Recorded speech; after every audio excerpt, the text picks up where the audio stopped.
Baik, Bapak Ibu sekalian. Assalamualaikum warahmatullahi wabarakatuh. Alhamdulillahilladzi bini'matihi tatimmus sholihat. Alladzi anzalas sakinata fi qulubil mu'minin liyazdadu imana ma'a imanihim. Asyhadu an la ilaha illallah wahdahu la syarikalah wa asyhadu anna Muhammadan abduhu wa rasuluhu. Allahumma shalli ala Muhammad wa ala ali Muhammad. Alhamdulillah, puji dan syukur kita panjatkan kepada Allah Subhanahu wa taala. Pagi hari ini Allah masih beri kita kesehatan, sehat. Allah masih beri kita kesempatan untuk kita bisa mengaji pada pagi hari ini. Dan Allah masih memberi kita hidup sehingga kita masih bisa memperbaiki diri dan menambah amal kita, ngisi koper-koper kita untuk kita sebelum kita dipanggil menghadap Allah. Bapak Ibu sekalian, alhamdulillah pagi hari ini kita bersama Ustadz Muhammad Yasir LC pada pekan kelima ini pada bulan Oktober ya. Beliau akan membawakan hikmah di balik kisah-kisah inspiratif begitu. Dan beliau adalah saya sudah sampaikan sedikit biodata beliau di WA Group, dan beliau sama-sama kami di Cipinang Jaya, tinggal di sekitar daerah Cipinang. Baik Bapak Ibu sekalian, kita siapkan hati, kita siapkan alat tulis, kita catat apa yang mungkin hikmah-hikmah yang akan kita dapatkan dari beliau nanti. Dan kita tutup semua, jangan dibuka ininya, mic-nya. Kalau kita mau bicara baru dibuka sehingga suaranya nggak bocor. Baik, Bapak Ibu sekalian, kita mulai acara kita dengan sama-sama baca basmalah. Bismillahirrahmanirrahim. Kepada Ustadz kami persilakan. Tafadhol Ustadz. Di-unmute dulu Ustadz. Iya. Sudah Pak? Sudah, ya. Ya. Bismillahirrahmanirrahim. Alhamdulillahirabbil alamin. Wa bi ni'matihi tatimmus sholihat. Asyhadu an la ilaha illallah wahdahu la syarikalah wa asyhadu anna Muhammadan abduhu wa rasuluhu la nabiyya ba'du. Alhamdulillah, pada pagi hari ini kita semua merasa senang bisa bersilaturahmi dengan majelis glamor tadi kata Pak Mizwar ya, insyaallah. Pertama-tama saya berterima kasih kepada Pak Mizwar ya secara khusus karena sudah mengundang untuk hadir di majelis ini, dan mudah-mudahan kebersamaan kita pada menit-menit mendatang insya Allah akan menghadirkan pahala, keilmuan, hikmah yang menjadi bekal kehidupan kita. Bapak dan Ibu sekalian, tema yang diberikan adalah hikmah di balik kisah-kisah inspiratif ya.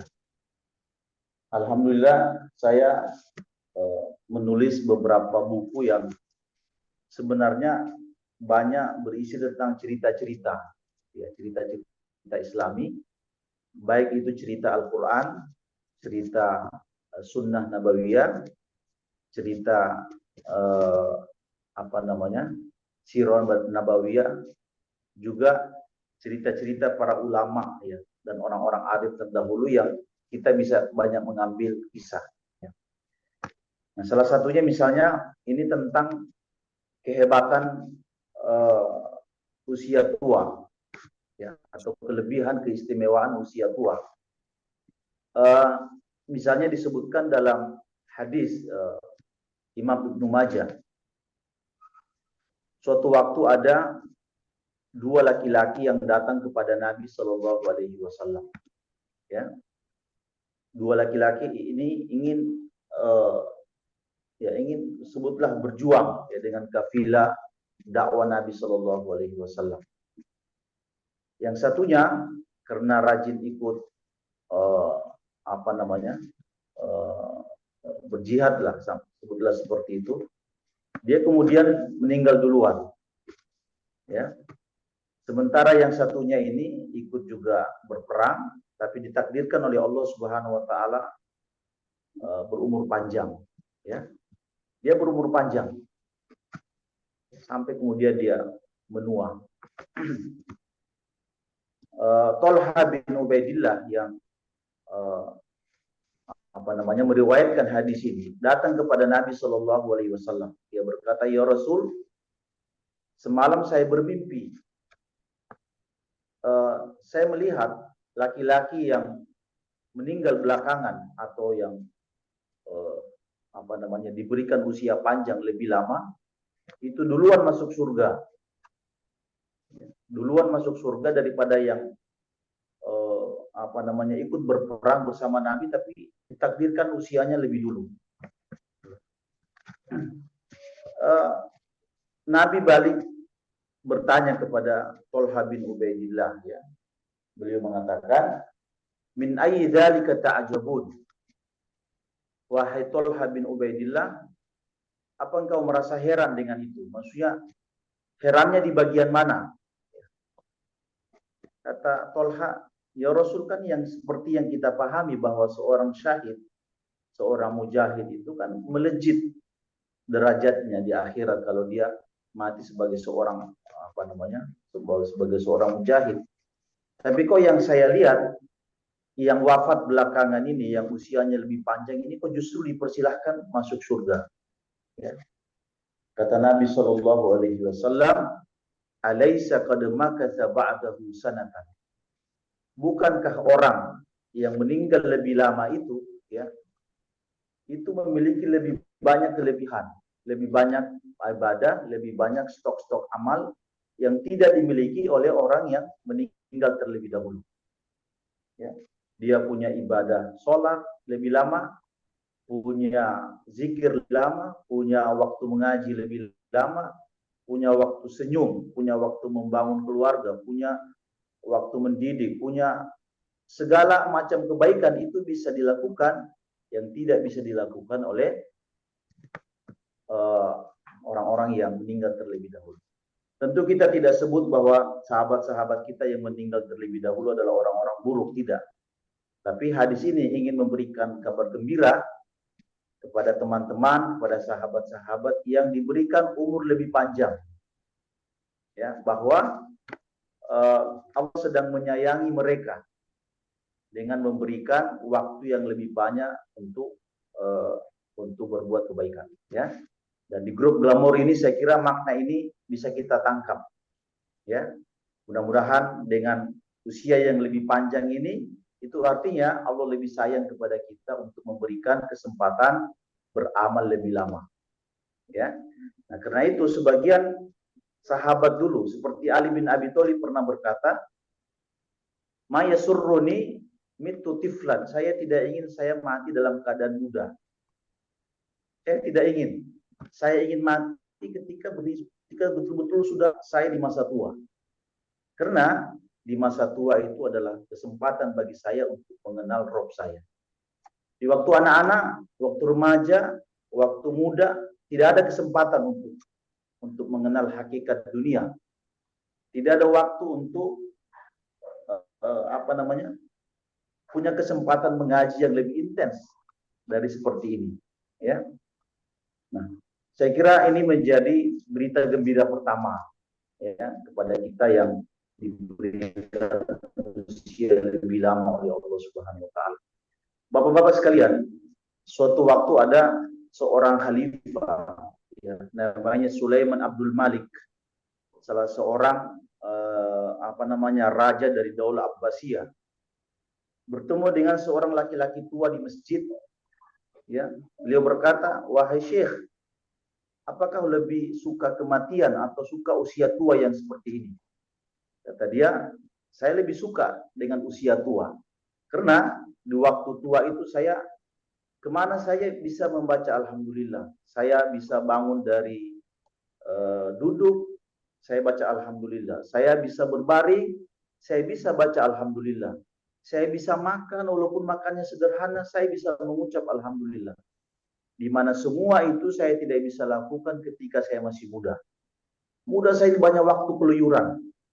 Tapi di masa tua ini, ya, di masa berumur ini, ya, di masa glamour ini sebutlah seperti itu, nikmat-nikmat itu saya baru rasa.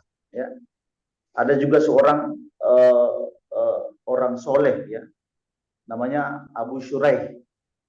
Abu Shuraih ini, Bapak dan Ibu sekalian, seorang ahli ibadah, ditakdirkan usianya panjang. Ya. Suatu waktu dia berjalan dari satu titik ke titik yang lain dengan membawa tongkat. Ya. Di setiap persinggahan itu dia berhenti. Ya. Berhenti sejenak, duduk.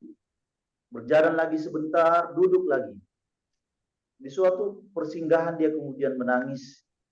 Ya. Orang-orang pun melihat dia menangis di usia tua seperti itu.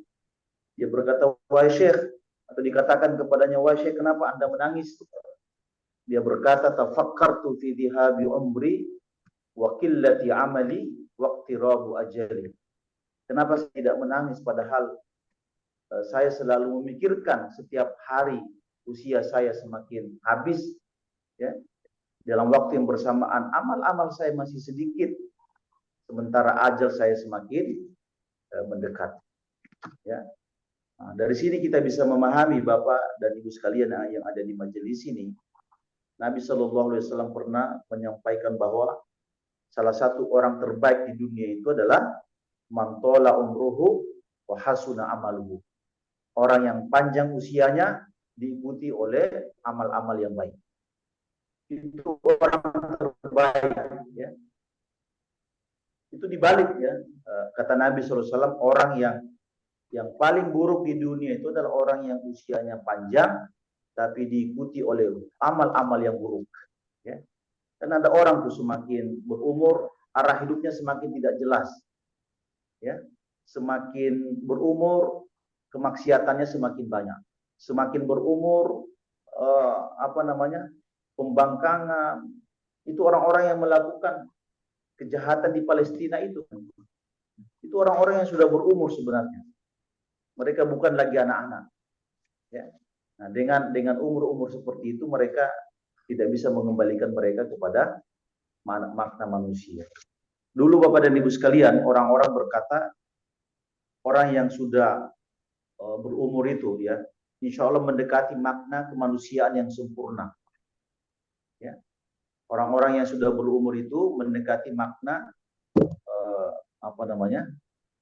manusia yang sempurna. Karena manusia sempurna itu kan apabila dia melewati tahapan bayi, anak-anak, remaja, parubaya, tua, kemudian meninggal. Itu yang disebut dengan manusia. Ya. Orang disebut manusia itu kalau melewati tahapan-tahapannya. Nah, saya kira ini menjadi menjadi berkah bagi teman-teman semua yang ada di majelis ini. Insya Allah umur itu kata para ulama tidak diketahui di mana titik berkahnya.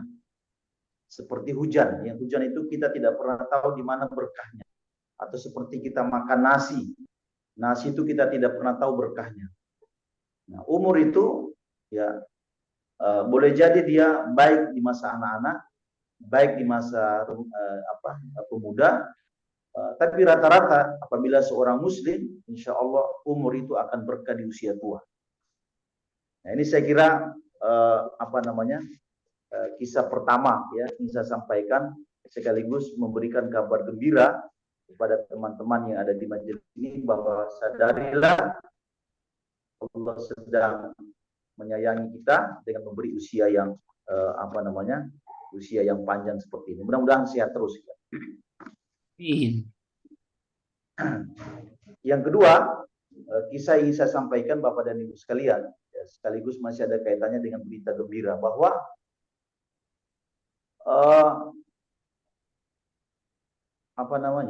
Allah itu akan selalu menjaga keturunan orang baik.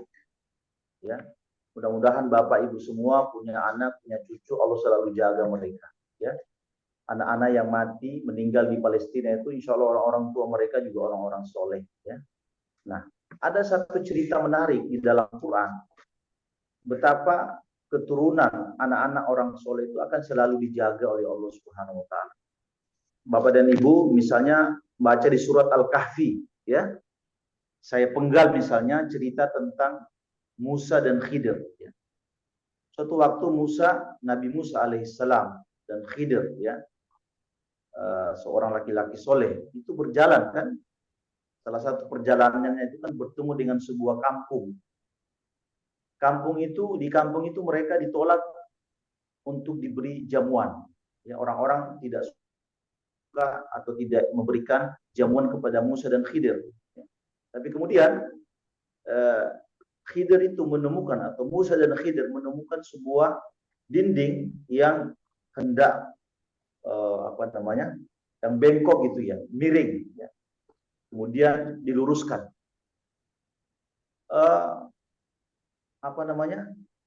Kenapa diluruskan? Ya, kenapa diluruskan Bapak dan Ibu sekalian? Kata Khidir, wa kana tahtahu kanzul lahuma. Ya. Di bawah dinding ini ada harta benda yang banyak. Ada harta benda yang banyak. Ya. Milik siapa? Milik dua anak yatim yang ada di kota lain atau di desa lain. Ya. Kenapa harus diamankan harta benda itu di tempat itu?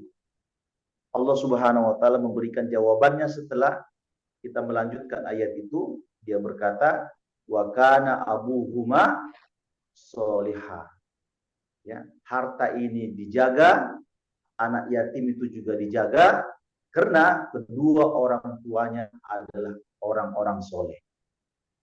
Para ulama dunia Islam berkata, coba perhatikan betapa harta ini dijaga. Musa dan Khidir dikirim di kampung itu.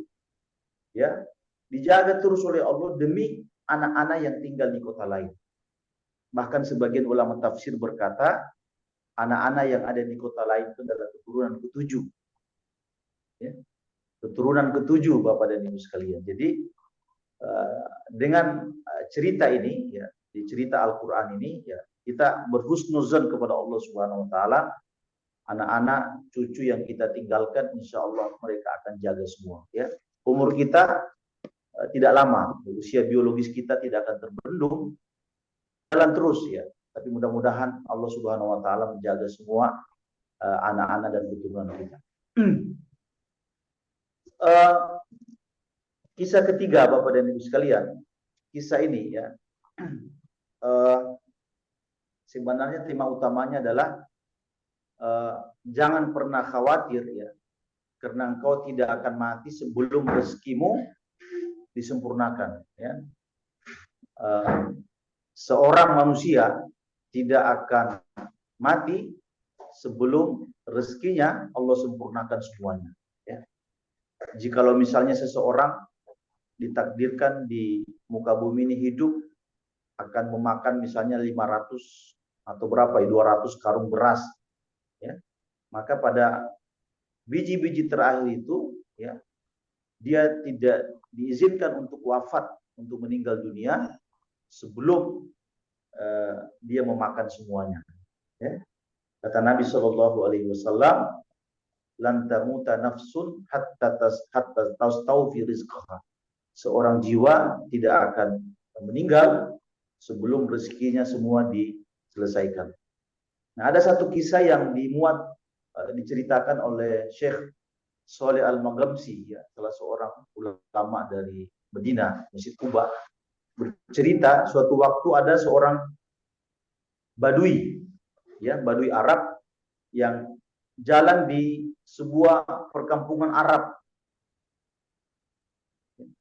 Ketika dia berjalan itu dia melewati sumur. Dia melewati sumur, karena kurang hati-hati dia kemudian tercebur di sumur. Nah, tercebur di sumur, orang-orang kemudian berkumpul. Mereka menganggap ini baduinya sudah pasti meninggal nih. Ya. Mereka kemudian menjulurkan tali atau apa saja diturunkan supaya untuk menaikkan lagi si badui itu. Ternyata ketika dinaikkan orangnya masih hidup. Ya. Nah, ketika beriksa ternyata masih ada apa namanya, masih ada nafasnya, dia kemudian diberikan 1 gelas kopi, ya, 1 gelas kopi. Setelah dia pulih kembali, dia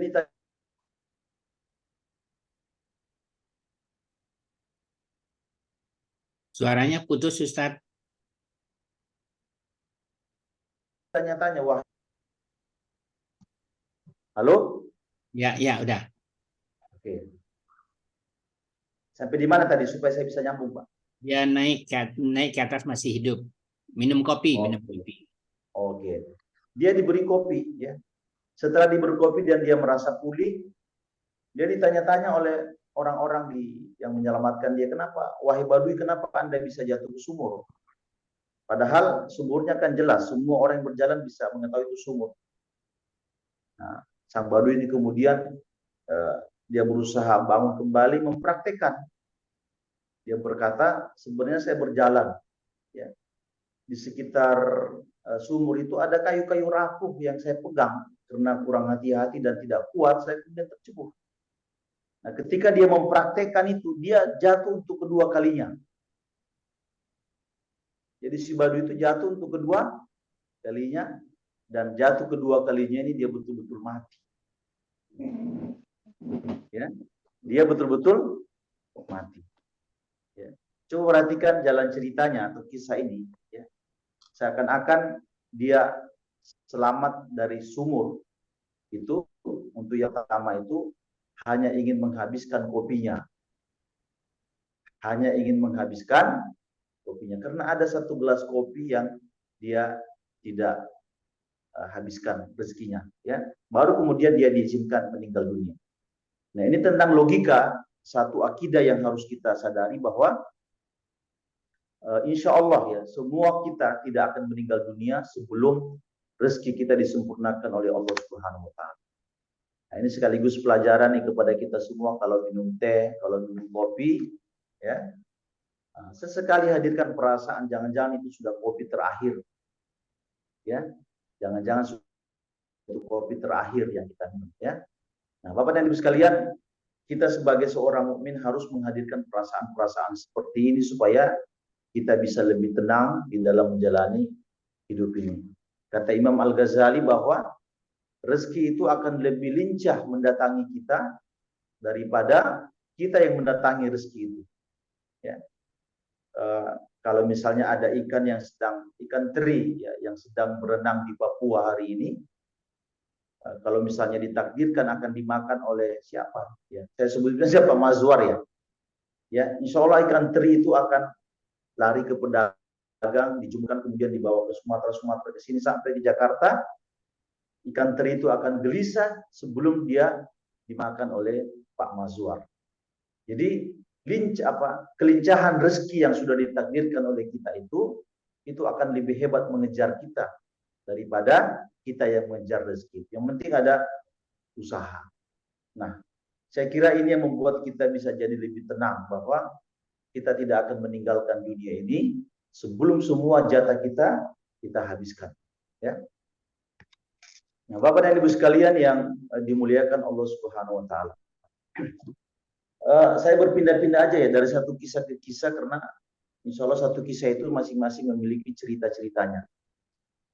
Bapak dan Ibu sekalian, saya menulis buku ini ya, menulis buku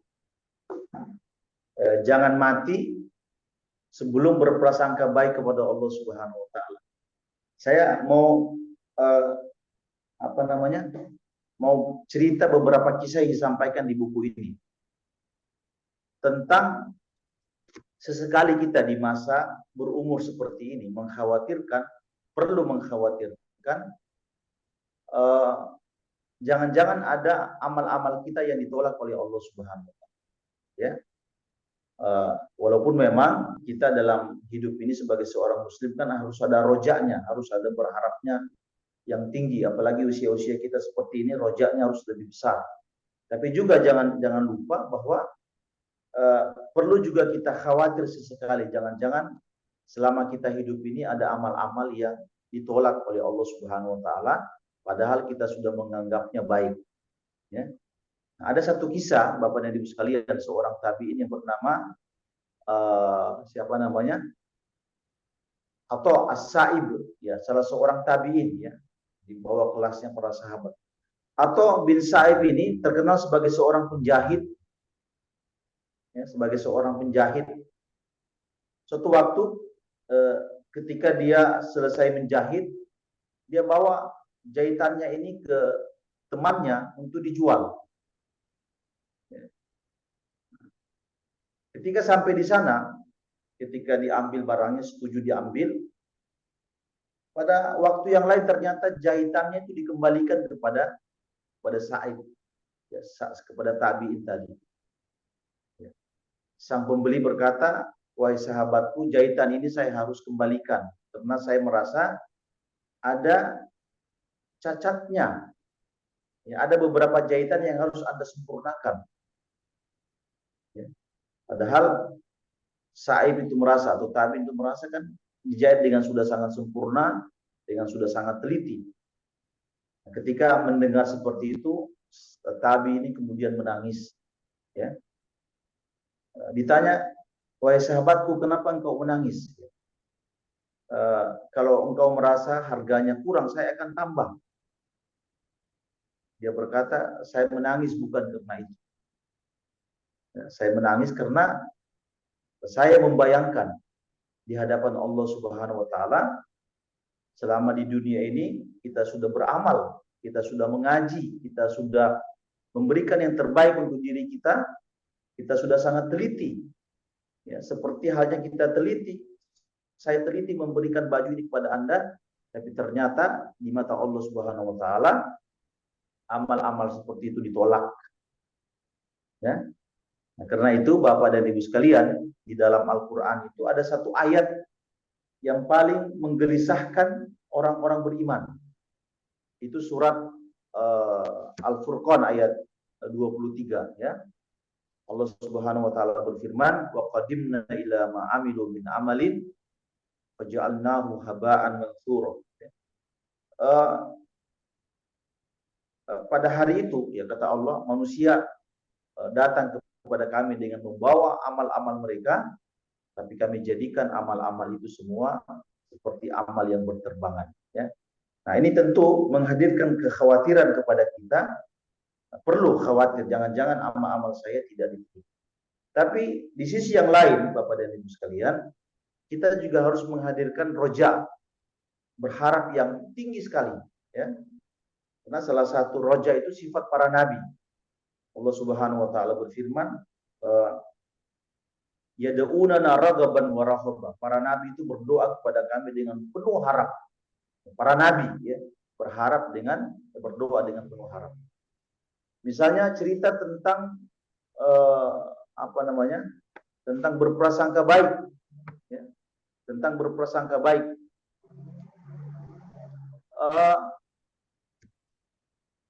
Ada seorang budak wanita di masa Daulah Abbasiyah, ya, seorang budak wanita di masa Daulah Abbasiyah. Dia terkenal sebagai ahli ibadah. Di waktu malam dia bangun qiyamul lail, ya, kemudian dia bermunajat. Isi munajatnya itu adalah Allahumma bihaqqi hubbika an taghfirali. Ya Allah, karena engkau telah mencintaiku, maka engkau mengampuni saya. Ya, saya ulang, kata dia dalam munajat itu, budak wanita itu berkata, ya Rabb, karena engkau telah mencintaiku, maka engkau mengampuni saya. Ternyata munajat ini didengar oleh majikannya, Bapak dan Ibu sekalian. Ya. Sang majikannya ini mendekat sambil berkata, wahai budak wanita, jangan engkau berkata begitu di hadapan Allah, karena itu munajat yang salah. Munajat yang benar adalah kau harus berkata, karena aku cinta kepadamu, maka engkau mengampuni saya. Bukan Allah yang mencintaimu, tapi engkau mencintai Allah. Kata budak wanita itu, doa saya ini sudah betul. Doa saya ini sudah benar. Karena Allah sedang mencintai saya, maka Allah mengampuni saya. Ya. Sambil dia berkata, dengan mengajinya saya, dengan bangunnya saya di waktu malam, dengan saya bisa melakukan kebaikan-kebaikan itu, maka itu tandanya Allah sedang mencintai saya. Kalau Allah sedang tidak mencintai saya dibiarkan biar, ya, saya dibiarkan kemana-mana, saya dibiarkan ini dan itu sehingga saya tidak mengenal Islam. Nah, saya kira Bapak dan Ibu sekalian, betapa Badui ini sedang berprasangka baik kepada Allah bahwa Allah sedang mencintai dirinya. Ya, ada seorang Badui pernah berprasangka baik kepada Allah. Dia berkata begini, dia berkata begini, ya Allah, saya kan berislam seperti ini kan, tapi Islam itu tidak pernah kami minta. Saya ini jadi Muslim, keislaman itu sebenarnya saya tidak pernah minta dari kau, tapi kau kasih. Ya. Dia kemudian melanjutkan, masa setiap hari saya masuk surga kau tidak beri kepada saya. Islam saja yang saya tidak minta, tapi kau kasih. Ya, masa saya meminta surga, meminta kebaikan setiap hari kau tidak kasih. Nah, Badui ini sedang berprasangka baik kepada Allah Subhanahu wa taala. Ya. Bahkan Bapak dan Ibu sekalian, ada hadis yang cerita hadis yang menurut saya mempesona. Ada seorang hamba yang dihisab oleh Allah pada hari kiamat. Ini hadis ini kata para ulama, hadis masa depan, berita tentang akhirat yang didahulukan. Jadi ada seorang laki-laki di akhirat yang dihisab oleh Allah Subhanahu wa taala. Ketika dihisab itu dia dikatakan kepadanya, engkau berhak masuk neraka. Laki-laki ini protes, ya Rabb, bukan dugaan seperti ini yang saya bawa dari dunia. Bukan sangka seperti ini yang saya bawa dari dunia. Kata Allah, sangka atau dugaan yang kau bawa dari dunia apa? Bahasa Arabnya itu fama zannuka bi. Apa dugaanmu kepada saya? Kata laki-laki ini, saya membawa duga dari dunia bahwa engkau akan meluaskan rahmatmu kalau saya sudah berada di alam akhirat seperti ini, engkau mengampuni saya dan setelah itu engkau menyuruh saya masuk surga. Kata Allah Subhanahu wa taala, dengan dugamu yang baik kepada saya itu, maka saya persilakan engkau memasuki surga. Bapak dan Ibu sekalian, laki-laki ini sedang berprasangka baik kepada Allah Subhanahu wa taala. Nah, saya kira kita di grup ini kita sudah punya amal, dengan usia kita yang panjang, insya Allah sudah banyak kebaikan. Maka ilmu yang kita harus hadirkan adalah kita sebaiknya berprasangka baik, ya, berpikir positif kepada Allah bahwa Dia akan menerima amal-amal kita, mengampuni kesalahan-kesalahan kita, bahkan pada akhirnya nanti Allah Subhanahu wa taala memasukkan kita ke surga. Ya. Nah, Pak Mizwar, sampai sini suara saya masih jelas ini, Pak?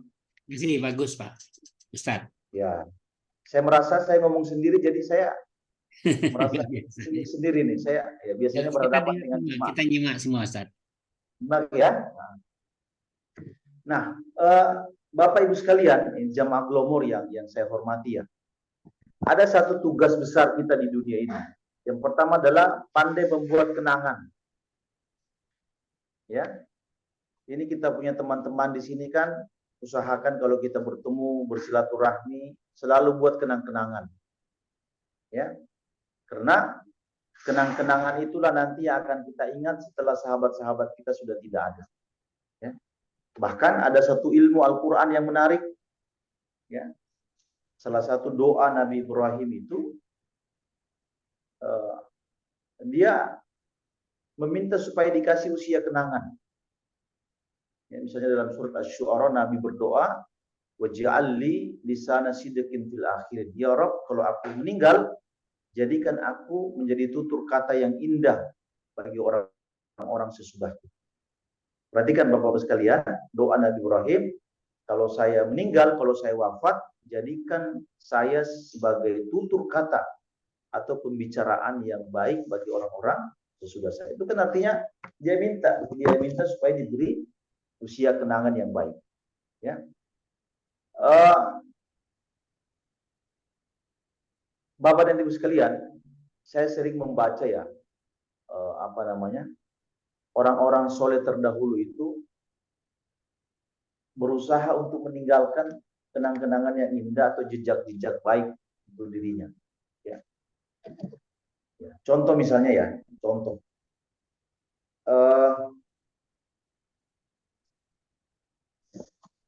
Mungkin Bapak tahu ya,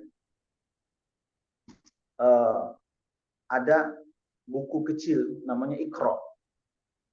Ya, buku Iqra. Buku Iqra itu kan buku yang sering dipakai ngaji oleh anak-anak dan cucu kita. Siapa yang tahu kalau itu penulisnya orang Yogyakarta namanya As'ad Kumam. Dia seorang penjual di pasar Jogja itu. Dia bisa menulis buku itu. Ya.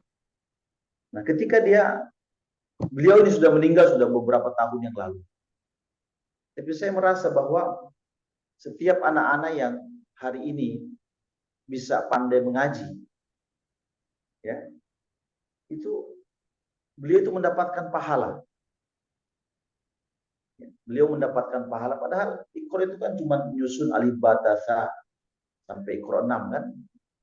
Katanya buku itu hari ini menjadi bestseller nasional. Buku paling terlaku di Indonesia adalah Iqra. Itu orangnya sudah meninggal.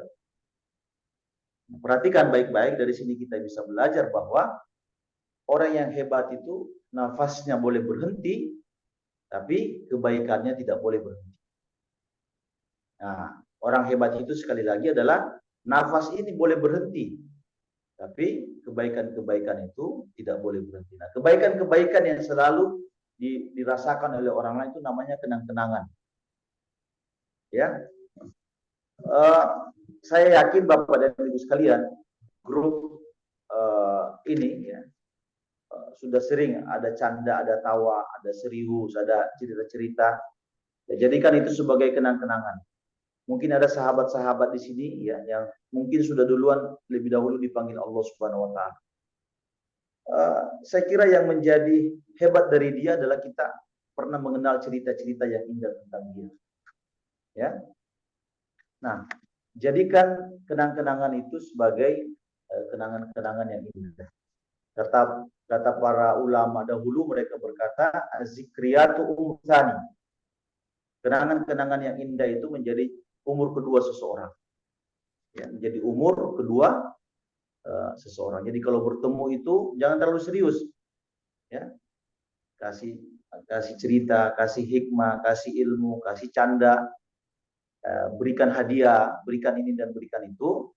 Insya Allah itu semua akan tercatat sebagai kenangan. Ya. Nah, apalagi kalau kenang-kenangannya itu berbentuk ilmu, ya, berbentuk ilmu, berbentuk peninggalan yang bermanfaat. Ya. Bapak dan Ibu sekalian, pernah baca nggak kisah tentang Kiai Haji Ahmad Dahlan? Saya pernah baca bukunya itu, Kiai Haji Ahmad Dahlan, amal dan perjuangannya di Yogyakarta, bagaimana dia merintis Muhammadiyah. Pada tahun 1916 atau 1920-an, itu kan beliau sedang pertama-tama merintis Muhammadiyah dengan semua kesederhanaannya. Ya. Diceritakan dalam buku itu beberapa kali beliau itu kan punya nama lain kan. Kiai Haji Ahmad Dahlan itu punya nama Muhammad Darwis. Ya. Nah, Muhammad Darwis ini itu beberapa kali duduk di masjid menafsirkan surat Al-Maun. Ara'aital ladzi yukazzibu biddin fadzalikal ladzi yad'ul yatim. Apakah kalian orang yang disebut mendustakan agama itu, yaitu orang-orang yang tidak punya perhatian sosial, ya, tidak memberikan hak anak yatim, tidak memberikan pinjaman-pinjaman barang-barang bermanfaat, ya. Makanya perhatikan Muhammadiyah itu dibangun berbasis ayat ini. Ya. Nah, ada murid beliau namanya Haji Suja, itu protes. Wahai Pak Kiai, kok kita setiap hari membaca atau menafsirkan surat Al-Maun? Bukankah surat-surat lain itu lebih banyak yang harus kita ketahui ilmunya? Kata Pak Kiai, bukan masalah itu. Hari ini sudah ada tidak belum di antara kalian yang di rumahnya itu ada anak yatim. Kalau sudah ada, saya baru lanjutkan ayat ini. Kita besok pindah ke surat Inna A'tainakal Kautsar. Ya. Nah, suatu waktu kata beliau, kata buku itu mengatakan ya, karena penulisnya orang Yogyakarta, namanya Yunus Salam ya, dia bercerita pada tahun itu suatu subuh seperti ini, itu Kiai Haji Ahmad Dahlan itu memukul gentongan, Bapak dan Ibu sekalian. Memukul gentongan itu orang-orang Kauman menganggap itu ada kebakaran atau pencurian. Ternyata setelah masyarakat berkumpul, Kiai Haji Ahmad Dahlan hanya berkata, sebenarnya tidak ada kebakaran, tidak ada pencurian. Saya ingin hanya memberitahu bahwa per hari ini kas Muhammadiyah sudah habis. Ini guru-guru mengajar, tidak ada lagi uang harus dibayarkan untuk mereka. Ya. Kata beliau, dengan itu saya membutuhkan 400 golden. Ya, Bapak Ibu mungkin tahu ya, kalau orang-orang dulu itu kan transaksinya golden. Kalau hari ini transaksinya, kalau Bapak Ibu di grup ini belum ada yang bertransaksi golden, berarti masih muda. Ya. Nah, dia berkata, saya butuh 400 golden, tapi saya menggadaikan barang-barang yang ada di rumah saya, melelang ya. Cerai, kursi, lemari, apa saja saya gadaikan supaya bisa dapat uang untuk membuat Muhammadiyah bisa jalan. Ya. Dan ternyata Bapak dan Ibu sekalian, mereka orang-orang Kauman masyarakat ini berkata betul bahwa orang-orang baik itu tidak boleh dibiarkan sendiri. Mereka kemudian mengumpulkan uang sebanyak 5.000 golden. Ya, mengumpulkan uang sebanyak 5.000 golden dan memberi kepada Kiai Haji Ahmad Dahlan. Kata Kiai Ahmad Dahlan, saya kan butuh 400 aja, kenapa terkumpul 5.000? Kata mereka, sisanya bisa dijadikan sebagai uang kas Muhammadiyah. Dan kami pun tidak mengambil barang-barang Anda. Jadi silakan tidak usah dilelang. Itu hanya sumbangan dari kami. Nah, Bapak dan Ibu sekalian, perhatikan hari ini Muhammadiyah kan seperti kita tahu sudah ada rumah sakitnya, sudah ada kampusnya, sudah ada masjidnya, sudah ada musolanya, sudah ada organisasi banyak gitu ya. Pernah nggak kita berpikir bahwa jikalau terjadi kebaikan di masjid, di musola, di rumah sakit, di kampus, di sekolah-sekolah Muhammadiyah, bahwa Allah akan memberikan cipratan pahala kepada beliau. Jadi hari ini yang paling kaya adalah mereka itu. Ya, mereka sedang di kuburannya tapi mendapatkan aliran pahala yang luar biasa banyaknya. Dan itu orang kaya. Kita harus punya konsep hidup seperti ini. Bahwa usia biologis kita tidak bisa dibendung, tapi kita harus mempersiapkan kira-kira aliran-aliran pahala apa yang akan mengalir di kita pada saat nanti kita sudah tidak ada. Karena itu dalam Islam kita juga mengerti Bapak dan Ibu sekalian, Nabi menyiapkan itu ruang-ruangnya kan. Bisa wakaf Al-Quran, bisa buat sumur, bisa mendidik anak cucu yang soleh, bisa bisa bangun masjid, bisa bangun musola, bisa bangun TPA. Ya, saya kira itu adalah kalau ada yang bisa melakukan itu berarti dia sedang mempersiapkan usia kenangannya. Dan hari ini di Zoom ini akan jadi rekaman, ya, akan menjadi amal jariah bagi semua yang hadir di sini, insya Allah. Ya, Bapak dan Ibu sekalian yang dimuliakan Allah Subhanahu Wa Taala,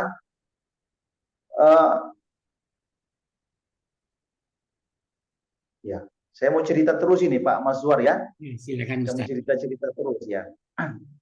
Saya ingin memberikan satu pesan melalui cerita bahwa penting bagi kita atau yang ada di grup ini untuk memiliki cita-cita akhirat. Ya. Cita-cita akhirat itu penting Bapak dan Ibu sekalian. Kenapa? Karena gelombang manusia hari ini rata-rata cuma punya cita-cita dunia. Ya. Dia dari bayi, remaja, menikah, kerja, pensiun, kemudian mati. Itu kan gelombang manusia rata-rata berpikir seperti itu kan. Nah, coba kita yang masih hidup ini, coba kita punya cita-cita akhirat. Cita-cita akhirat itu dimulai nanti ketika saya mati sebagai husnul khotimah. Ketika saya masa tua, amal-amal saya terus mengalir kepada saya. Ketika saya di alam akhirat, saya banyak kemudahan, ya, saya ini dan itu, sampai kemudian saya masuk surga. Ya, itu namanya cita-cita akhirat. Disebutkan sebuah kisah di dalam Riyadhus Shalihin oleh Imam An-Nawawi, Bapak dan Ibu sekalian. Ada seorang sahabat bernama Abu Firas. Ya. Abu Firas ini katanya dalam hadis itu disebutkan sebagai salah satu pelayan Nabi. Ya. Suatu waktu Nabi bangun malam dan Abu Firas ini juga bangun. Karena bangun berdua, tidak ada siapa-siapa, Nabi kemudian memerintahkan Abu Firas untuk mengambil air wudhu. Ya, Abu Firas menyiramkan atau mengambil ember atau sejenis wadah, dituangkan untuk Nabi dan Nabi berwudhu. Setelah itu Nabi, ya, karena beliau merasa bahwa Abu Firas ini kan sudah lama membantunya sebagai pelayan, gitu ya. Nabi juga harus tahu diri, dia pandai berterima kasih. Karena Nabi pernah berkatakan, balaslah kebaikan itu dengan kebaikan yang lain. Maka Nabi mulai bertanya kepada Abu Firas, ya Abu Firas, salni. Wahai Abu Firas, malam ini tidak ada siapa-siapa, hanya kau dan saya saja. Saya persilakan minta sesuatu kepada saya, jangan-jangan saya bisa beri. Ketika diberi kesempatan meminta seperti itu, Abu Firas mulai meminta dengan permintaan yang terbaik. Apa permintaannya? Dia mengatakan, inni as'aluka murafaqataka fil jannah.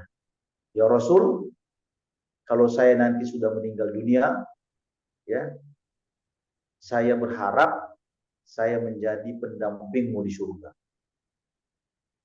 Saya berharap bisa menjadi pendampingmu di surga. Ya. Ucapan Abu Firas ini membuat Nabi kaget, Bapak dan Ibu sekalian. Membuat Nabi kaget. Ya. Dikirain Abu Firas ini cuma minta onta, minta apa gitulah. Seperti orang-orang hari ini kan. Kebutuhan dunianya dulu yang dia. Kata Nabi balik berkata, awaghiru zalika, adakah permintaan yang selain itu?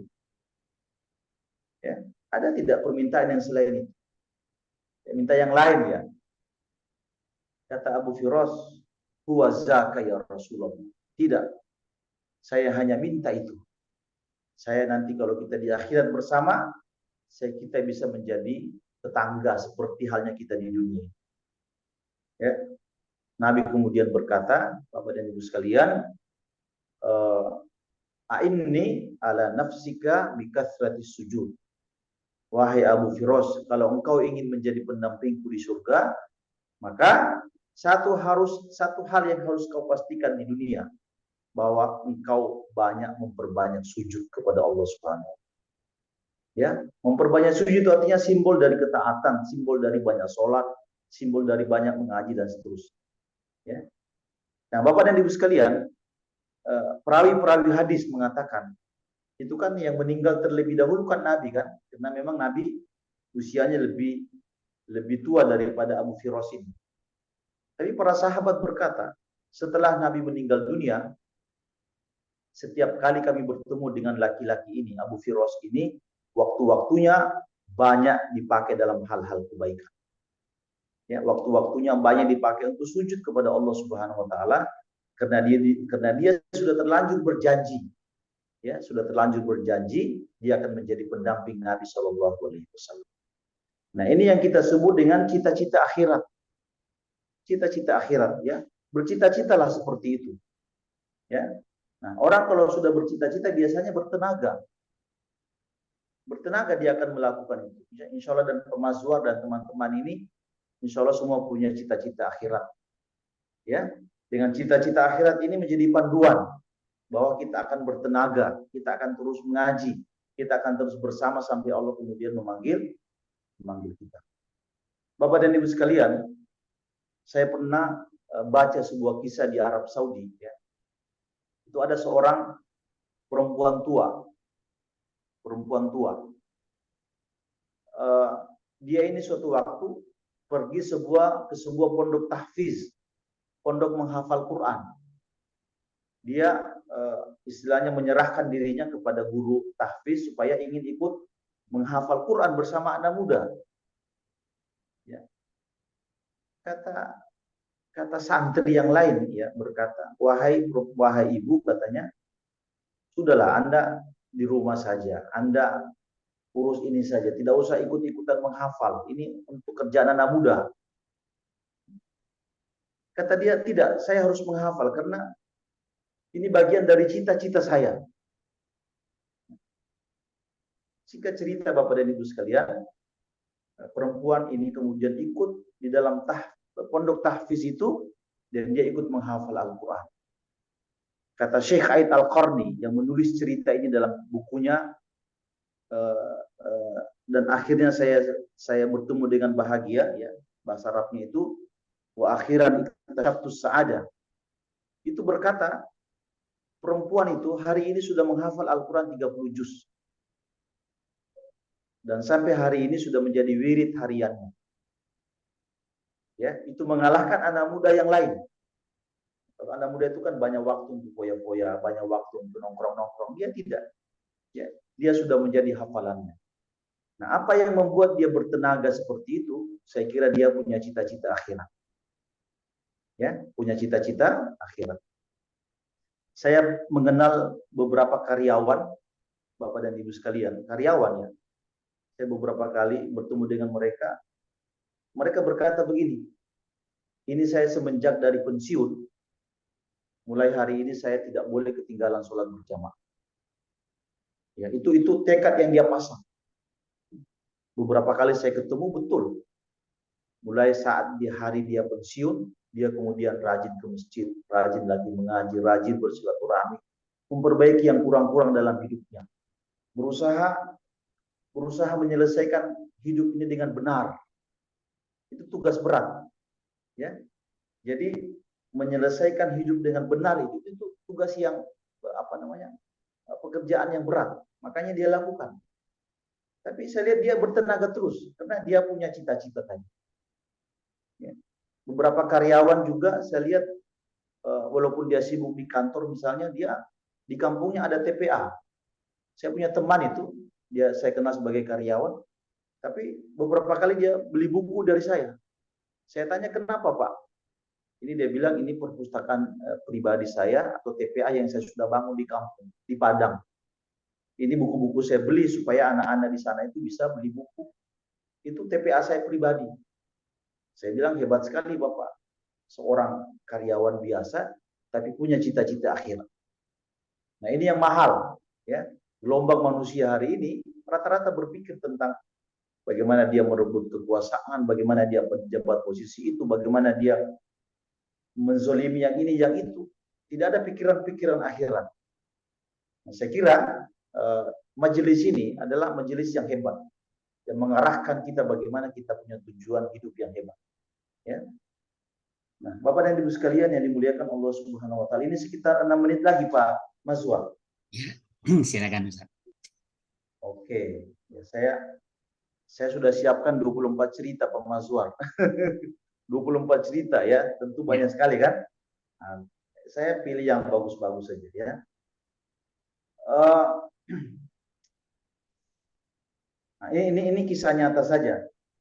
Saya punya teman dari Padang itu Pak Mazwar ya. Namanya Pak Prof Abu Zar.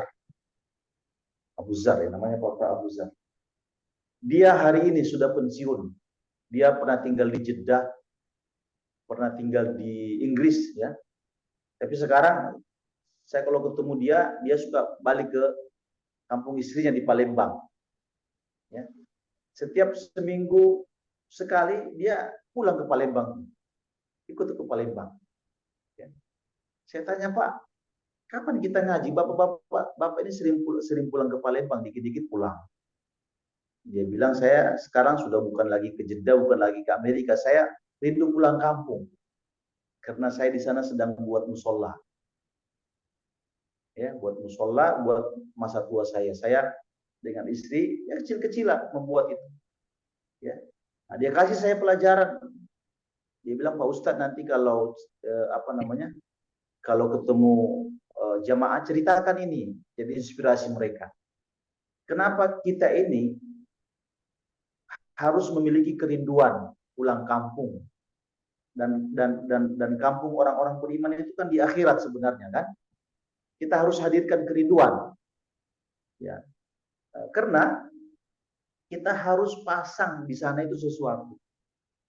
Kalau kita punya amal, kita punya musola, kita punya kebaikan, kita punya wakaf yang kita sudah pasang untuk akhirat kita, itu yang membuat kita tidak, ya sebutlah ada kerinduan untuk pulang.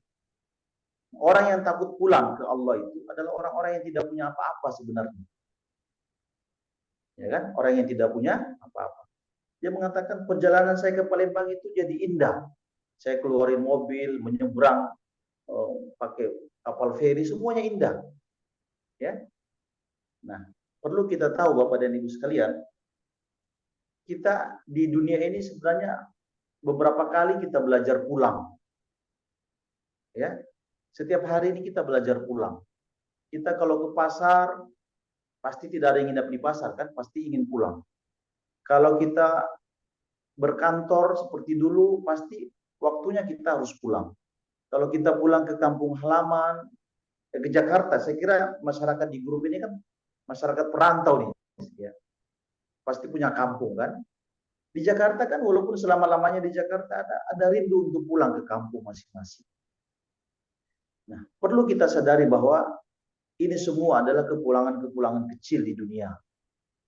Sebelum kita mengalami kepulangan besar di akhirat. Jadi pulangnya kita di akhirat itu adalah kepulangan besar, peristiwa besar. Ya, pulang untuk apa? Untuk mengambil, memetik semua kebaikan-kebaikan yang kita sudah peroleh di dunia, kecil maupun besar.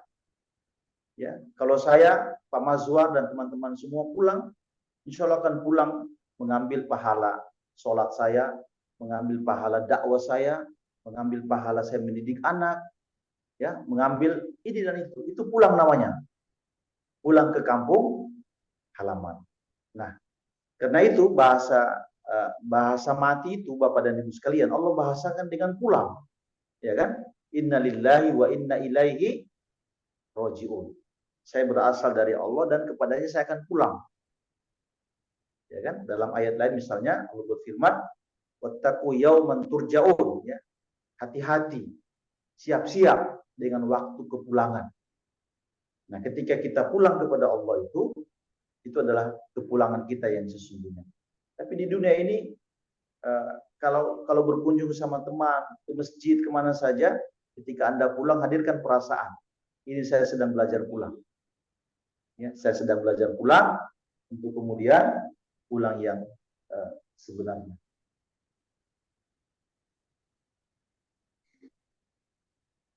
Nah, Bapak dan Ibu sekalian, ini saya kira ini jadi cerita terakhir ya. Ini cerita terakhir karena saya lihat di jadwal itu ada tanya jawab ya, Pak Mazwar ya. Ya. Tentang kita memaknai husnul khotimah yang sebenarnya. Ya. Husnul khotimah itu tidak sekedar mati dengan cara yang baik. Tapi husnul khotimah yang hebat itu adalah apabila kita sudah memiliki akidah, memiliki ibadah yang cukup, sudah memiliki anak cucu yang kita harapkan, sudah memiliki amal ini, amal itu, kemudian dia mati, caranya walaupun seperti apa, itu jadi husnul khotimah. Ya, walaupun misalnya cara nanti ditabrak, cara ditikam, cara menggenaskan, ya, kita bisa maknai dia sebagai husnul khotimah. Ya, karena kalau kita belajar sejarah dan ceritanya kan begini kan.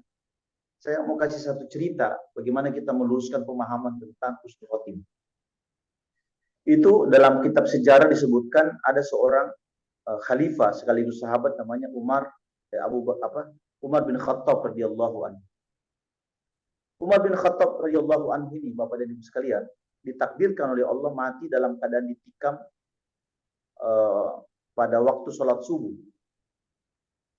Ya, pada waktu sholat subuh ada seorang majusi namanya Abu Lu'lu al-Majusi itu masuk ke dalam saf kemudian menikam Umar dalam keadaan sholat. Coba perhatikan, dalam detik-detik dia mau meninggal dunia itu, ada 3 pekerjaan besar yang dilakukan oleh Umar. Jadi dalam detik-detik dia mau meninggal, nafasnya mau selesai, itu ada 3 pekerjaan yang Umar masih bisa lakukan. Ya, itu kan ada tabib beliau yang berkata, wahai Umar, ini darah terus mengucur. Kalau kita campur nabis sama susu, ditutup nggak bisa. Saya melihat ajal Anda tidak lama lagi, kata tabibnya. Ya, nah, karena itu kata Umar itu melakukan 3 hal. Yang pertama adalah mengangkat Abdurrahman bin Auf sebagai Dewan Syuro untuk memastikan siapa yang jadi khalifah setelah beliau. Ya, makanya Abdurrahman itu menyusun perwakilan-perwakilan dari kabilah, dari 6 kabilah diambil semua. Ya, kemudian terangkatlah yang namanya Utsman bin Affan. Itu kapan dilakukan? Itu detik-detik terakhir Umar meninggal dunia, memastikan bahwa estafet kekuasaan itu harus ada yang ambil. Orang-orang baik. Yang kedua, Bapak dan Ibu sekalian, yang Umar lakukan adalah menanyakan siapa yang membunuhnya. Manil qatil? Siapa pembunuh saya? Kenapa Umar menanyakan siapa pembunuhnya? Karena ingin memastikan kalau yang membunuh dia itu orang Arab. Artinya ada ketidakadilan di dunia Arab di masa kekuasaan dia. Tapi kalau orang yang membunuhnya itu adalah orang yang datang menyelinap dari luar kota, itu berarti hanya orang yang dengki, hasad, tidak senang kepada Islam datang mengacaukan. Dan ternyata betul pelakunya adalah Abu Lu'lu' al-Majusi, seorang Majusi yang disuruh datang untuk membunuh Umar. Umar jadi tenang karena dia berhasil menyebarkan keadilan, kesejahteraan di tengah-tengah masyarakat yang dipimpinnya. Itu hebat, ya kan? Hebat ingin memastikan keadilan sudah merata ketika dia sudah meninggal dunia. Yang ketiga disebutkan dalam kitab Tafsir At-Tarifi, ya, salah satu ayat yang dibaca Umar, ya, sebelum meninggal dunia itu adalah firman Allah Subhanahu wa taala dalam surat Al-Ahzab. Wa kana amrullahi qadaran maqdura. Bahwa segala sesuatu itu sudah ditakdirkan Allah Subhanahu wa taala. Ya, kenapa Umar itu membaca ayat takdir? Karena dia berkata, saya memang seorang muslim, saya seorang sahabat, saya seorang penguasa. Tapi Allah mentakdirkan saya mati dalam keadaan ditikam seperti itu. Itu adalah takdir. Ketika dia bisa memahami bahwa kejadian pembunuhan itu adalah bagian dari takdir, itu yang dia bisa terima. Itu dia membuat dia tenang kepada Allah Subhanahu wa taala. Jadi orang yang seorang penguasa, kalau betul-betul memahami misalnya kekuasaan itu datang dan dicabut Allah yang kasih, itu kan tidak ada kepanikan sebenarnya kan. Tidak perlu panik karena dia sudah merasa sudah ada jalannya. Dan Umar juga begitu, Bapak dan Ibu sekalian. Dia merasa kematian saya ini adalah menggenaskan. Nah, tapi dari tadi saya ingin menyampaikan, perhatikan, Umar itu mati dalam keadaan ditikam. Tentu kita tidak berani berkata bahwa dia su'ul khotimah. Dia su'ul khotimah. Betapa kebaikannya sudah banyak. Keadilan sudah menyebar. Nah, tinggal cara matinya saja. Makanya husnul khotimah yang hebat adalah amal kita sudah baik, akidah kita sudah lurus, anak-anak sudah kita harapkan dapat pahala, kemudian kita meninggal menghadap Allah Subhanahu wa taala, itu yang disebut dengan husnul khotimah. Kalau sekiranya Allah mentakdirkan kita mati dalam keadaan hari Jumat, dalam keadaan baik-baik, itu bagian dari nasib kita. Tapi jangan kita sebut sebagai orang yang mati ditabrak, itu juga orang-orang yang ya mungkin kebaikan sedang mencari nafkah di hadapan Allah Subhanahu wa taala.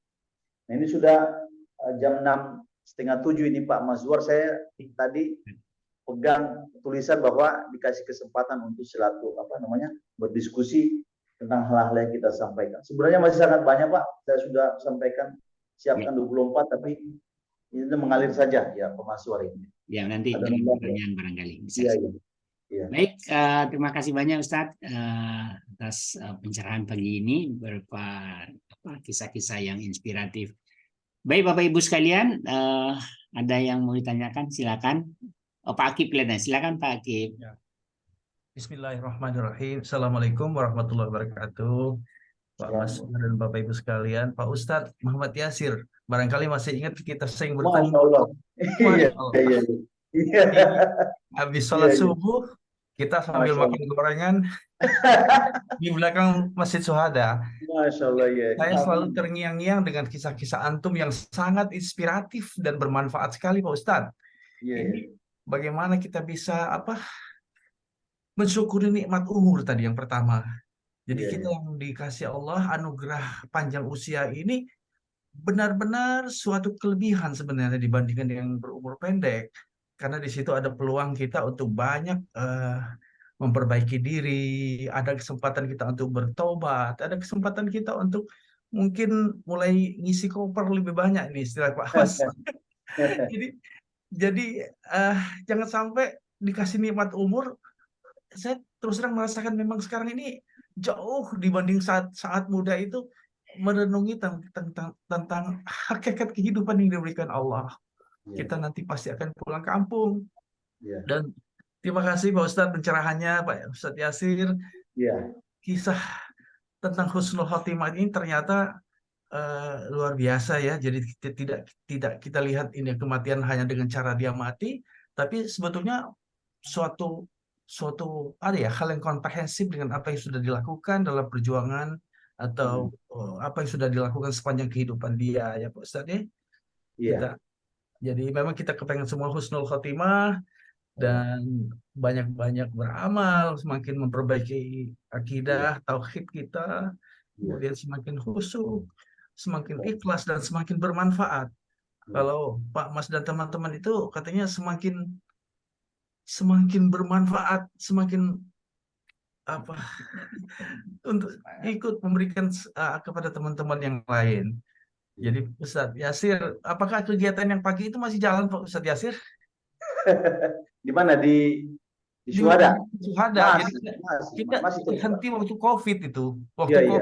Oh, di Syuhada sekarang hari Selasa sudah tidak ada karena banyak sahabat-sahabat kita sudah meninggal. Masya Allah.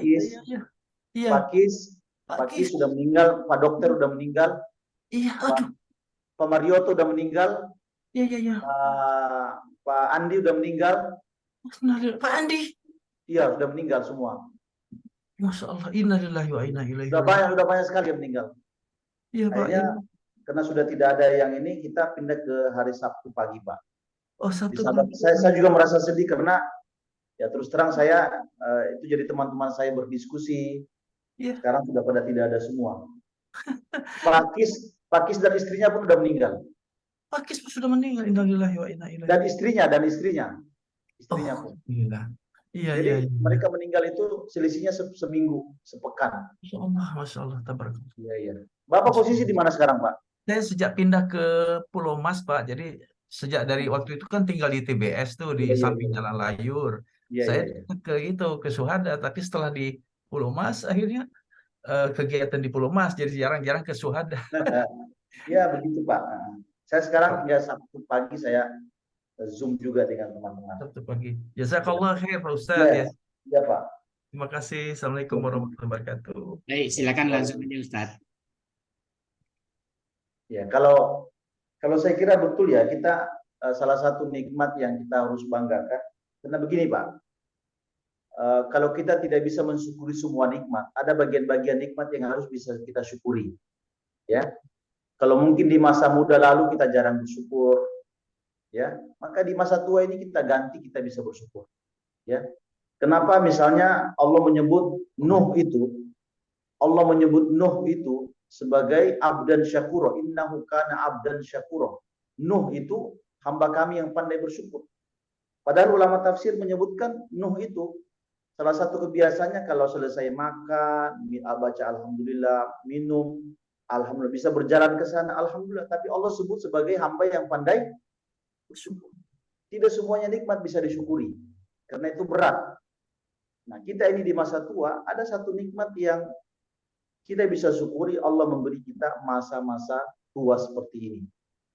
Ya, itu kan orang boleh berusia tapi belum tentu dikasih usia tua. Anak-anak remaja itu belum tentu usianya sampai seperti bapak-bapak hari ini di grup ini. Tapi bapak-bapak yang pernah itu pasti jadi muda kan, pernah jadi muda. Nah, itu adalah kehebatan atau cara Allah menyayangi seseorang. Ya. Nah, karena itu jadikan waktu-waktu yang mahal ini menjadi waktu-waktu yang hebat, waktu-waktu yang berkah bagi kita semua. Saya senang dengan Bapak ini karena dulu saya jadi senang ya. Ternyata di sini bisa ketemu lagi ya Pak. Ya, saya tidak menyangka Bapak ada di grup ini. Ternyata sahabat saya dulu masih ingat pernah makan bareng di pinggir itu ya Pak ya. Iya, Pak. Terima kasih ke Pak Mazwar sudah menyambung silaturahmi dengan baik. Ya. Ya. Baik, berikut Pak Zen. Silakan Pak Zen. Nah, ini juga teman-teman kami ini cinta ilahi. Terima kasih Pak Mazwar. Assalamualaikum Ustadz. Waalaikumsalam.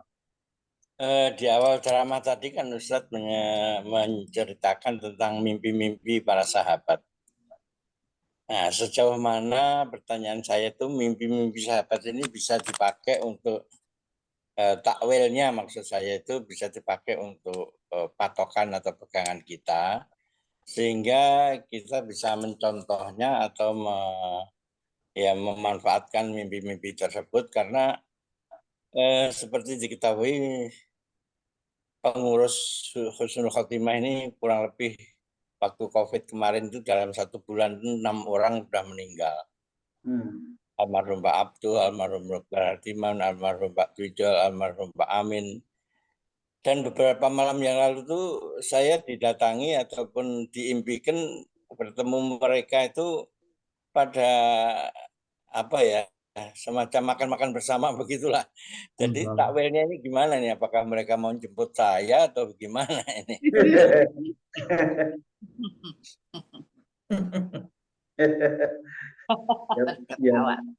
Ya begini Pak, begini. Pertama kita harus tahu bahwa mimpi itu adalah nikmat. Ya. Tidak semua orang dikasih kesempatan untuk bermimpi. Itu adalah kenikmatan tidur. Orang kalau mimpi berarti nyenyak tidurnya. Ya. Orang kalau gelisah tidur nggak bisa mimpi. Yang kedua, jenis mimpi ada 3 jenis mimpi di dalam literatur. Pertama, mimpi yang datangnya dari setan. Artinya setan membisikkan kepada kita, mewahyukan supaya kita bermimpi yang buruk-buruk. Kita membunuh, kita ini dan itu, kadang-kadang itu datangnya dari setan. Yang kedua, ada datangnya dari Allah yang ngasih mimpi itu. Ya, seperti mimpinya para nabi. Misalnya Nabi Ibrahim mimpi menyembelih anaknya Ismail, itu jadi wahyu kan? Ya kan? Nabi Muhammad bermimpi akan masuk ke Masjidil Haram. Nah, itu mimpi. Mimpi yang jadi dalil bahwa mereka bisa itu. Tapi ada mimpi yang ketiga namanya mimpi perpanjangan masalah. Ya, mimpi perpanjangan masalah. Jadi kalau di siang hari kita gelisah dengan satu masalah, gelisah dengan kenakalan anak, kenakalan cucu, gelisah dengan utang, gelisah dengan ada teman yang ini dan itu, kadang-kadang bisa bawa sampai tidur. Nah, itu namanya mimpi perpanjangan masalah. Ya, itu tidak ada apa-apanya. Ya. Nah, 3 jenis mimpi ini saya kira kita bisa ketahui dari kita masing-masing. Nah, tapi Bapak dan Ibu sekalian, ketahuilah kalau kita memimpikan sahabat-sahabat kita yang sudah meninggal duluan. Ya. Nah, itu artinya kita bermimpi bertemu dengan dia. Pada hakikatnya yang bertemu adalah ruh dengan ruh. Ya. Ruh dengan ruh. Rohnya kita, ya, karena pada hakikatnya kan kalau kita tidur kan kita sedang mati kan, mati kecil kan. Iya. Nah, kemudian rohnya dia juga dipertemukan dalam alam mimpi itu, terjadi dialog. Kalau orang-orang soleh, ruh orang baik dengan ruh orang baik ketemu, itu terjadi dialog. Itu betul, ya kan? Nah, betapa misalnya dalam literatur Islam saya sering temukan riwayat para sahabat, para tabi'in yang meninggal itu memberitahukan kepada sahabat yang masih hidup, saya di surga, saya di akhirat ini saya lebih nyaman. Saya sekarang sudah bahagia, saya sekarang sudah ini dan itu, saya ini dan itu. Ya kan? Dan para sahabat yang mempercayai bahwa nasibnya sudah baik. Nah, itu diketahui melalui mimpi. Jadi orang soleh, insya Allah bertemu dengan orang soleh, itu pertemuan roh dengan roh yang baik. Makanya ada dalam Islam itu ada seorang sahabat yang pakar dalam masalah mimpi, namanya Ibnu Sirin. Ibnu Sirin ini pernah menulis kitab yang lengkap tentang khususnya ahlam, mimpi-mimpi. Betapa beliau menakwilkan mimpi-mimpi itu dengan cara-cara yang betul. Nah, sekarang perlu kita lihat siapa yang bermimpi. Kalau dia dukun, nah itu dari setan. Kalau dia peramal, dia ibadahnya tidak ada, akidahnya bengkok, akidahnya rusak. Kalau dia bermimpi, itu kita tidak percaya. Tapi kalau yang mimpi, insya Allah mudah-mudahan ya kesolehan ada pada kita dan kita melihat itu kita jadikan sebagai, boleh kita jadikan sebagai pegangan. Ya, boleh kita jadikan sebagai pegangan. Di zaman Nabi Yusuf misalnya, betapa mimpi itu jadi realitas. Ketika ada yang bermimpi ada roti yang dijunjung, ya kan? Betapa Yusuf bisa menyelesaikan kenegaraan, masalah-masalah kenegaraan saat itu melalui ta'wil mimpi. Dan itu kehebatan Nabi Yusuf alaihissalam. Itu Pak. Baik.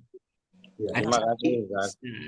Yang lain ada satu di chat ini Ustaz. Pak Ustadz mau bertanya dari Bu Yanti. Apa saja yang menyebabkan amalan kita ditolak oleh Allah? Apakah salah satunya kalau kita bersuuzan kepada Allah itu salah satunya yang menyebabkan amal kita ditolak? Guru-guru akidah atau kitab-kitab akidah mengajarkan kepada kita, Bapak dan Ibu sekalian, kita beramal itu sebaiknya kita pastikan syarat ini ada. Ya, atau 3 syarat. Yang pertama ada keimanan dalam diri kita. Kita melakukan segala sesuatu harus berbasis kepada iman. Kalau ada seseorang yang melakukan amal kebaikan apa saja tidak ada iman, itu jelas-jelas ditolak. Ya, jelas-jelas karena itu kita bisa mengatakan misalnya orang-orang kafir itu kan temuannya banyak, prestasinya banyak. Ya kan? Tapi karena memang dasarnya tidak ada imannya, dalam pandangan kita umat Islam itu akan sia-sia. Ya kan? Umar bin Khattab itu pernah menangis ketika melihat seorang pendeta yang mati-matian beribadah. Umar kemudian menangis sambil membaca ayat amilatun nasibatun hal ataka hadithul ghasyiyah. Ya kan? Ada ayatnya kan amilatun nasibatun, orang yang sudah setengah mati beramal tapi lelah. Nah, karena tidak ada dasar imannya. Bagi kita umat Islam harus ada dasar iman ini. Itu dulu yang pertama. Nah, yang kedua harus ada keikhlasan, ketulusan. Kita misalnya melakukan amal Zoom, amal silaturahmi pada kesempatan ini kan, walaupun ada silaturahminya, tapi kan niatnya harus berbasis pada ketulusan. Bahwa silaturahmi itu Allah yang suruh. Ya kan, belajar ilmu itu Allah yang suruh. Ini dan itu semua kita lakukan atas dasar keikhlasan itu. Ya. Nah, hebatnya orang ikhlas itu, Bapak dan Ibu sekalian. Seperti kata Nabi begini kan, seperti kata Nabi, orang ikhlas itu seperti orang yang belanja kuda. Orang yang belanja kuda itu, ya, orang yang belanja kuda itu, uang yang dia keluarkan, Belanja murah. Ya, rumput yang dimakan oleh kuda, kemanapun kuda itu pergi, mau dia sakit, mau dia sehat, semua pemiliknya itu dapat pahala. Karena sedari awalnya dia sudah bertulus. Ya kan? Jadi kalau kita hidup ini karena lillahi, insya Allah semua gerak-geri kita itu tercatat sebagai pahala, sebagai ibadah. Seperti kita belanja kuda tadi. Tapi kalau kita beli kuda untuk misalnya untuk tujuan-tujuan duniawi, makannya misalnya tujuan-tujuan untuk menyesatkan manusia lah, ya, maka kuda itu dipakai di mana saja dia hitungannya dosa. Mau kita belikan makanan, mau kita minum air, mau kita kasih rumput, mau kita ke bawah tempat-tempat baik pun dianggap sebagai dosa. Kenapa? Niatnya dari awal sudah rusak. Nah, ini hebat ini. Hadis ini saya kira hebat. Ya. Nah, kehebatan orang yang ikhlas itu, kata Syekh Yusuf Al-Qaradawi berkata, keikhlasan itu bisa membuat hal-hal yang mubah jadi ibadah. Kalau ada ikhlasnya. Contoh misalnya jalan-jalan pagi, ya, pergi jalan-jalan ke puncak, pergi jalan-jalan kemana saja. Ya, dari awal kendaraan sampai pulang kembali itu jadi ibadah. Kenapa dia diibadah? Karena ada keikhlasan di dalam. Apalagi kalau pengajian, sholat, ada kan ibadah itu kan ada mahdo, ada gairu mahdo kan. Nah, semua mencakup dalam. Yang kedua, manfaat dari keikhlasan itu, Bapak dan Ibu sekalian, untuk mengecilkan atau membesarkan amal yang kecil, untuk membesarkan amal yang kecil. Contoh misalnya ada orang yang cuma di depan rumah itu ada duri, yang ada kotoran jalan lah yang dia hilangkan, ya, dia hilangkan itu tujuannya besar supaya orang bisa lewat. Betapa menghilangkan duri itu bisa dianggap sebagai jihad fisabilillah, ya, karena ada keikhlasan yang besar. Sebaliknya, Nabi pernah berkata ada seorang mujahid, seorang qori, seorang dermawan yang tidak dapat apa-apa. Karena niatnya semua rusak. Niatnya semua rusak. Ya. Yang ketiga, yang terakhir, kata Yusuf Qaradawi, keikhlasan itu bisa membuat amal-amal yang belum sempurna jadi tercatat sempurna. Contoh misalnya ada orang yang jalan ke masjid, tiba-tiba misalnya mohon maaf dia stroke di jalan, dia belum sempat sholat. Nah, dia akan tercatat sebagai orang yang melakukan sholat secara sempurna karena gara-gara ada niat yang ikhlas yang dia sudah bangun dari Allah. Nah, karena itu Bapak dan Ibu sekalian, perlu kita meluruskan sesekali, kita berhenti sejenak untuk melihat niat ini tulus atau tidak, ya kan? Tulus atau tidak. Kalau tidak, luruskin lagi. Nah, insya Allah dia jalan lagi. Nah, itu saya kira menjadi manusia yang hebat. Yang ketiga, keikhlasan itu atau amal yang diterima itulah harus sesuai dengan contoh Nabi Shallallahu Alaihi Wasallam. Ya, jangan bermental misalnya, jangan dengan alasan ini baik itu tidak, kemudian dikerjakan. Ada dulu seorang badui di masa Imam Ahmad bin Hanbal pernah berkata begini, wahai Imam, saya mau ngambil mikot lebih jauh dari apa yang sudah ditentukan oleh Nabi. Jadi kalau mikotnya itu di Zulhulaifa, di mana-mana, saya mau ngambil lebih jauh supaya lebih capek. Tujuannya supaya lebih dapat banyak pahala. Ya kan? Kata Imam Ahmad bin Hanbal, ya, engkau justru hanya mendapatkan capeknya. Karena mengambil mikot itu di tempat-tempat yang Nabi sudah tentukan. Bukan karena jauh menambah-nambah gitu berspekulan dan seterusnya, itu hanya akan merusak pahala. Nah, saya kira amal-amal yang merusak pahala itu juga banyak. Misalnya kita riya, gitu kan ya, kita ingin disebut-sebut. Nah, kalau mau berinfak, tunggu dulu wartawan baru mau berinfak. Kalau tidak ada, tidak mau kan. Kalau mau melakukan ini, saya kira banyak sekali ya. Tapi yang jelas Bapak dan Ibu sekalian, mudah-mudahan saya yakin dengan pengalaman hidup yang panjang di grup ini, insya Allah orang-orang yang belajar meluruskan niat-niat mereka untuk kebaikan. Allahu a'lam bishawab. Baik Ustaz, terima kasih. Grup ini Pak Mas. dari 20 tahun nih Ustaz. Haji. Assalamualaikum Pak Mas. Apa boleh masih ada kesempatan bertanya? Umum silakan, langsung. Ya. Mudah-mudahan Pak Ustadz mendapat keluasan ilmu dan sehat walafiat agar bermanfaat bagi kita semua. Mohon izin bertanya Pak Ustadz, saya terkesan dengan amalan-amalan yang harus kita lakukan di masa glamor ini, yaitu kita sudah berniat untuk berbuat baik atau mencari pahala jariah kalau setelah kita meninggal nanti, tapi diterimanya oleh yang kita sampaikan tersebut tidak sesuai yang kita inginkan. Jadi bagaimana caranya niat kita ini Pak Ustadz? Bagaimana solusinya? Orang yang menerimanya tidak merasa terketuk atau menganggap salah gitu. Contoh realnya apa? Contoh realnya apa? Contohnya kita mengajak buat ikut ke majelis taklim. Dibilang soalim atau dibilang belum waktunya atau terlalu berlebihan. Jadi tanggapan mereka itu salah atau ya banyak hal gitu yang sering saya alami tersebut. Saya ingin berubah baik tapi orang menerimanya salah. Misalnya saya bersedekah tapi hasil sedekah yang saya berikan itu disalahgunakan, tidak untuk di jalan Allah atau dibuat hura-hura kemana kesana kemari gitu Pak Ustadz. Jadi apakah sampai niat saya itu dan bagaimana saya untuk mendapatkan pahala jariah dengan amal kebaikan. Itu aja Pak Ustadz. Mudah-mudahan saya dapat pencerahannya. Terima kasih Pak Ustadz. Jazakallah khair. Assalamualaikum warahmatullahi wabarakatuh. Saya kira tugas kita kan hanya mengajak, mengingatkan, mengarahkan, meluruskan gitu ya.